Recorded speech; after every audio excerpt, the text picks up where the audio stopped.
Hey everyone, I wanted to talk a little bit tonight about business policies and how important it is. Every single business has to have a policy in place for several reasons. Number one, you can't run a business if you don't have your own rules in place of how you are going to run your own business. This is important not only for you to know, but for your clients to know as well.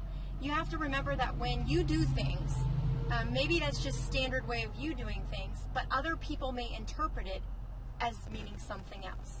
And if they don't realize this is what is expected of you or of them, then they're going to be confused. So when you first start working with someone, you need to set the expectations out front. And the best way to do that is to have a business policy in place. Another reason that's going to help, this is going to help you a lot, is when you run into a problem, you can always turn to your business policy and say, oh, my business policy says this is what I'm supposed to do. So this is what I'm supposed to do. People like to operate on the fly, especially real estate professionals, but that is the worst thing that you could do. You have to protect your business. Remember how so happy everyone is in this world, especially when it comes to real estate. So this is going to protect you from civil suits, because people are going to accuse you of all kinds of things. And if you are able to say in a court, Judge, this is my business policy, you can see my client signed this.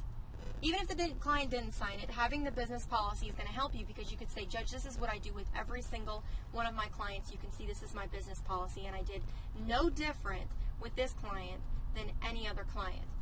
Are you going to win? Yes. Now, especially if you had the client sign it. If you had the client sign it up front, you're not going to end up in court. Why? Because the client signed it. They know what to expect from you up front. When people know what to expect from you up front, they are happy because they know what they're getting. If they're not happy, you discuss it up front. Again, the most common complaints I hear are from people who were confused about the process. I know that you've also heard people say, oh my gosh, guess what? My realtor didn't even show me houses. Right? Again, if that was up front stated, this is not something I do, you're going to pick your own houses, or you're going to have to look at your own houses, hopefully that you would never do that. But the point is to set the expectations up front. Now, if you go back into our office in the mailbox section, all the way on the left-hand side, you're going to see a box labeled Sample Business Policy.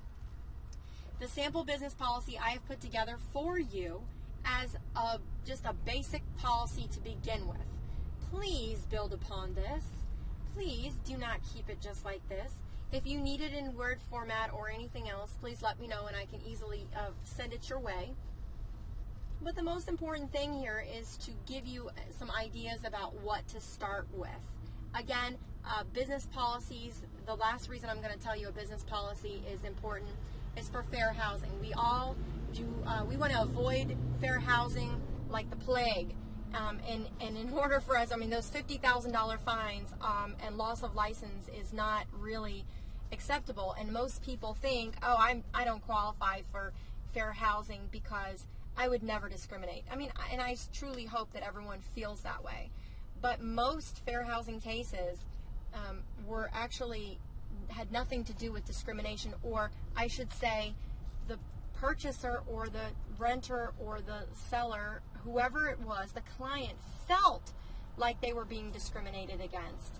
And it may have been because that was the agent's policy. Now, you will always win a fair housing case if you have a written business policy or safety issues. So if I could say, let's just say I have a client accuse me of not showing them houses in Woodbridge. And if I had a business policy in place that said I only show houses in 20111, 20112, and 20111, okay, that's my business policy. They could sue me, they could file a fair housing complaint. If I have a business policy in place that says those are the only zip codes, they cannot win. They will not win. Now the sad thing is, more importantly, is that you lost a client over miscommunication. And if you have this business policy in place, you won't have these things happen. So again, I want to put these in place and give them to my clients and let them sign a copy and keep a copy so that they know what to expect from me. You'll also see that I've put together a plan that, again, for sample purposes, it's got literally the page is broken into two sides. One is agent, the other is clients. That's the agent's responsibilities, and the other is the client's responsibilities. We want the client up front to know what's expected of them and what is expected of you. So that way they know automatically. And I can't tell you how many clients I've had, okay, what's next? What's next? What's next? Do you need anything from me?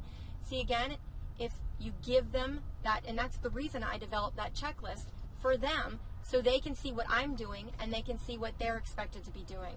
They're not going to ever call me and say, hey, you didn't do this or you didn't do that, because it wasn't on my checklist, right?